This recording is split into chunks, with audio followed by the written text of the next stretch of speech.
उनका हर नसीहत बड़ा नसीहत हम लोग मानते हैं। तो जो भी नसीहत दे रहे हैं हम मान रहे हैं उसको।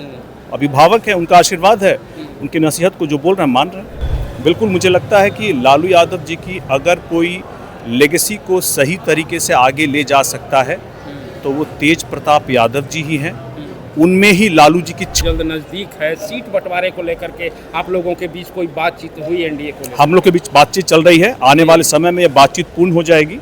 आप लोगों को भी इसकी हम लोग खबर देंगे। नमस्कार, बिहार तक देख रहे हैं आप और मैं हूं शुभम। देखिए, इस वक्त हमारे साथ लोजपा रामविलास के सांसद अरुण भारती जी हैं। हम उनसे कुछ बातें करेंगे। सर, जिस तरह से जीतनराम मांझी जी ने बड़ी नसीहत दे दी है, चिराग पासवान को कहा है कि एनडीए में ही रह करके भविष्य तलाश है, वरना गर्दिश में पड़ जाएंगे।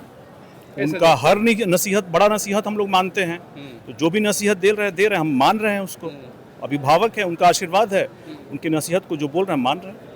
जिस तरह से राहुल गांधी और तेजस्वी यादव यात्रा पर हैं और लगातार वोट चोरी का आरोप लगा रहे हैं, कैसे देखते हैं इसको?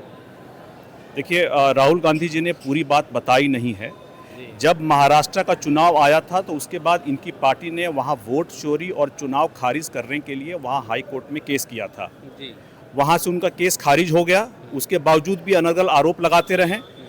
कल सुप्रीम कोर्ट ने भी उनके उस आवेदन को खारिज कर दिया है, महाराष्ट्र में वोट चोरी और चुनाव को खारिज करने का।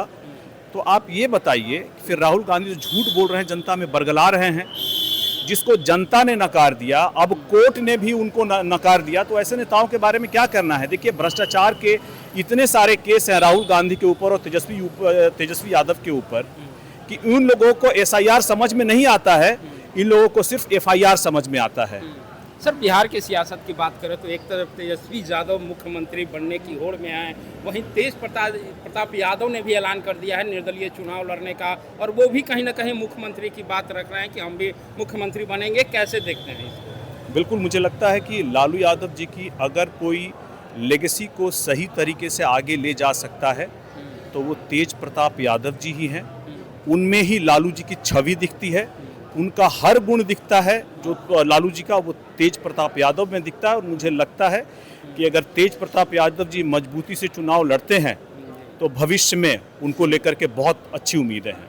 जिस तरह बिहार में अभी इलेक्शन बहुत जल्द नज़दीक है, सीट बंटवारे को लेकर के आप लोगों के बीच कोई बातचीत हुई एनडीए को लेकर? हम लोग के बीच बातचीत चल रही है। आने वाले समय में ये बातचीत पूर्ण हो जाएगी। आप लोगों को भी इसकी हम लोग खबर देंगे। बहुत धन्यवाद। तो ये थे हमारे साथ लोजपा रामविलास के सांसद अरुण भारती, जिन्होंने बहुत बेबाकी से जो एनडीए की सीट बंटवारा हो या फिर जीतनराम मांझी के द्वारा दिए गए बयान पर इन्होंने बहुत बेबाकी से अपनी बात रखी। शुभम निराला, बिहार तक, पटना।